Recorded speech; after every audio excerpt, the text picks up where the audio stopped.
Coaching కోసం కొద్ది ఖర్చులకు ఉపయోగపడుతున్నటువంటి ఆలోచనతో వాళ్ళకు కూడా ఇంకొక ₹1,00,000 చెక్ ఇవ్వాలన్నటువంటి ఆలోచనతో ఈ కార్యక్రమాన్ని ఈ రాష్ట్ర ప్రభుత్వం మొదలుపెట్టి విజయవంతంగా ఇది 2వ సంవత్సరం తీసుకొని వెళ్తా ఉన్నాం.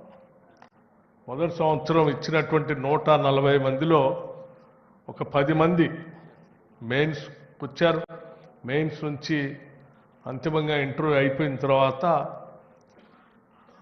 ఐఏఎస్ కొద్దిమంది, ఐపీఎస్ కొద్దిమంది, ఐఎఫ్ఎస్ కొద్దిమంది మిగతా సర్వీసెస్లో అయ్యి ఒక 10 మంది సెలెక్ట్ అయినందుకు నిజంగా మేమందరం సంతోషిస్తూ ఉన్నాం. కాకపోతే ఇప్పుడు మాత్రం ఇంకెక్కువగా ఆశిస్తూ ఉన్నాం. ఇప్పుడు 178 మంది ప్రిపేర్ అవుతూ ఉంటే సంఖ్య పెరగాలని బలంగా కోరుకుంటున్నాం. ఎందుకంటే మీ సంఖ్య పెరిగి మీరు సెలెక్ట్ అయ్యి సరే ఈ రాష్ట్రానికి వచ్చినా ఏ రాష్ట్రానికి మీకు అలాట్మెంట్ అయినా ఎక్కడ ఉన్నా కానీ మీ తల్లిదండ్రుల్ని ఎంత ప్రేమిస్తారో ఈ రాష్ట్రాన్ని కూడా అంతే ప్రేమిస్తారు.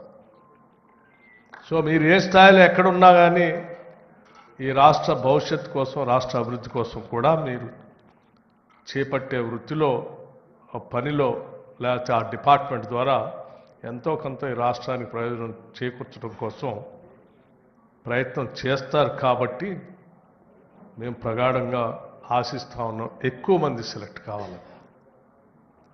ఎంత ఎక్కువ మంది అంటే ఇండియాలో తెలంగాణ నుంచి హైయెస్ట్ నెంబర్ సివిల్ సర్వెంట్స్గా సెలెక్ట్ అయ్యారు అనేంత నంబరు రావాలని బలంగా కోరుకుంటున్నాం ఈ రాష్ట్రం నుంచి. దానికోసం ఈ రాష్ట్ర ప్రభుత్వం ఏమి చేయటానికైనా సిద్ధంగా ఉంది. మీతో ఆలోచనలు పంచుకోవటానికి కానీ లేకపోతే ఇంకా మెరుగైనటువంటి సౌకర్యాలు కల్పించడానికి ఎక్కడైనా మీరు సజెషన్స్ ఇస్తే వాటిని కూడా ఎగ్జామిన్ చేసి పరిశీలించి అమలు చేయడానికి కూడా రాష్ట్ర ప్రభుత్వం సిద్ధంగా ఉంది. ఈరోజు పార్లమెంటరీ డెమోక్రసీలో లెజిస్లేచర్తో పాటు బ్యూరోక్రసీ వారి పాత్ర ఈ దేశ ప్రజాస్వామ్యాన్ని నిలబెట్టడంలో అత్యంత ప్రధానమైనటువంటి పాత్ర పోషించే విధానం మీ అందరికి తెలియదు కాదు. నిబద్ధత అట్లాగే తీసుకున్నటువంటి పని ద్వారా, డిపార్ట్మెంట్ ద్వారా ఈ సమాజానికి ఏదో చేయాలనేటువంటి తపనతో పనిచేసేటువంటి విధానం మీలో బాగా పెరగాలని మేము కోరుకుంటున్నాం. చాలా చోట్ల సివిల్ సర్వెంట్స్ సమావేశాలు జరిగినప్పుడు ఆ సమావేశాల్లో కానీ లేకపోతే ప్రభుత్వ పరంగా మాట్లాడుకునేటప్పుడు కొద్దిమంది ఐఏఎస్ ఆఫీసర్స్ని రోల్ మోడల్గా చేసి మాట్లాడుకుంటూ ఉంటారు. ఆ కొద్దిమంది రోల్ మోడల్గా తీసుకున్నటువంటి అధికారులను చూసుకుంటే మన రాష్ట్రంలో సరే గతంలో పనిచేసినటువంటి ఎస్ఆర్ శంకరన్ గారు లాంటి వాళ్ళను, లేకపోతే పార్థసారథి గారు లాంటి వాళ్ళను, మాధవరావు గారు లాంటి వాళ్ళను, ఇటువంటి కొద్దిమందిని గమనం చేసుకొని మాట్లాడుతూ ఉంటారు. అంటే వాళ్ళు ఒక్కళ్ళు మాత్రమే సివిల్ సర్వెంట్స్గా ఈ రాష్ట్రంలో పనిచేశారు అంటే కొన్ని వందల మంది బ్యూరోక్రాట్స్గా వచ్చి పనిచేసి వెళ్ళినటువంటి వాళ్ళు కూడా ఉన్నారు.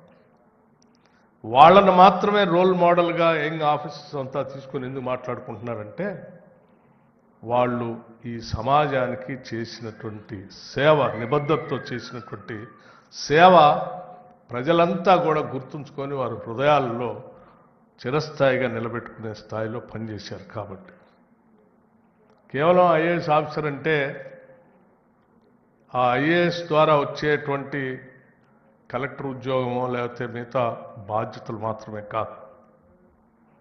దాని ద్వారా వచ్చేటువంటి బాధ్యతతో మీరు ఈ సమాజానికి ఎంత గొప్పగా సేవ చేస్తూ ఉన్నారన్నటువంటి ఆలోచన ప్రతినిత్యం మీలో ఉన్నప్పుడు నిస్సహాయులకి రాష్ట్ర ప్రభుత్వాలు తీసుకొచ్చేటువంటి సంక్షేమ కార్యక్రమాలు కానీ లేకపోతే అభివృద్ధికి సంబంధించినటువంటి ఇతర డెవలప్మెంటల్ యాక్టివిటీస్ సంబంధించినటువంటి వాటిని కానీ పూర్తి స్థాయిలో డెలివరీ మెకానిజం ద్వారా మీరు అమలు చేసినప్పుడే ఆ రాష్ట్ర ప్రభుత్వాలు ఎంచుకున్న లక్ష్యాలు పూర్తి స్థాయిలో నెరవేరటానికి అవకాశం ఉంటుంది. లక్ష్యాలు ఎంత గొప్పగా ఉన్నా అమలు చేయాలనేటువంటి తపన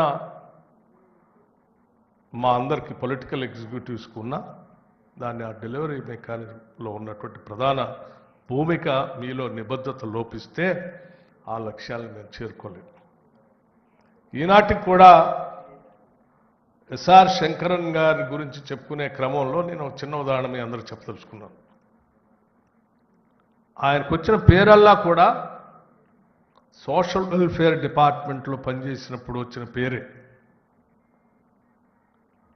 మొత్తం 30-35 సంవత్సరాల వారి టెన్యూర్లో మిగతా శాఖల్లో పనిచేశారా, చేయలేదంటే చేశారు. మిగతా శాఖల్లో కూడా చేశారు. కానీ సోషల్ వెల్ఫేర్ శాఖలో వారు సెక్రటరీగా ఉన్నప్పుడు తీసుకున్నటువంటి చేపట్టినటువంటి పనులే ఈ రాష్ట్ర ప్రజల జీవన స్థితిగతుల్ని మార్చడానికి పెద్ద ఎత్తున ఉపయోగపడ్డాయి. ప్రజల జీవన స్థితిగతులు మార్చడానికి ఎప్పుడైతే మీ పాత్ర ఉపయోగపడుతుందో అప్పుడే మీ జీవితానికి అర్థం, సార్థకం కూడా. లేకపోతే మనకి ఎంత పెద్ద పదవులు వచ్చినా, ఎన్ని బాధ్యతలు వచ్చినా ఒక మిషన్ లాగా మనం పనిచేసుకుంటూ పోతాం. ఒక మిషన్ లాగానే జనం కూడా మర్చిపోతారు. మనం మానవీయ కోణంతో వచ్చినటువంటి ప్రతి పనిని, బాధ్యతని, ఈ బాధ్యత ద్వారా ఎంతమంది జీవితాల్లో నేను మార్పుకి కారణం అవుతున్నానన్నటువంటి ఆలోచనతో పనిచేయగలిగినప్పుడు తప్పనిసరిగా మన జీవితం అంతా కూడా సార్థకం అవుతుందని నేను భావిస్తూ ఉన్నాను.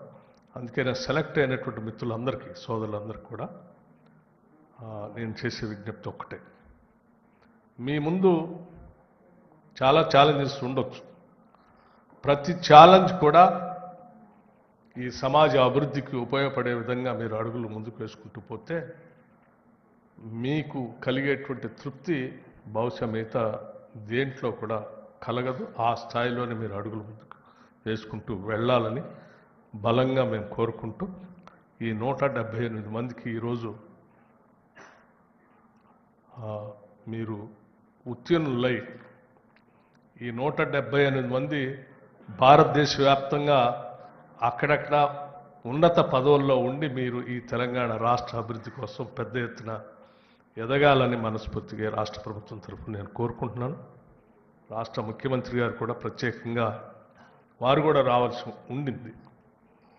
ఒక ప్రత్యేకమైనటువంటి ఢిల్లీ నుంచి వచ్చినటువంటి అధికార బృందంతో ఒక ప్రత్యేకమైనటువంటి సమావేశం ఉండటం వల్ల రాలేకపోయారు. ప్రత్యేకంగా మీ అందరికి కూడా వారి అభినందనలు, వారి తరఫున నన్ను మీ అందరికీ చేర్చమని చెప్పి వారి తరఫున మీ అందరికీ అభినందనలు. భవిష్యత్తులో మీరంతా సెలెక్ట్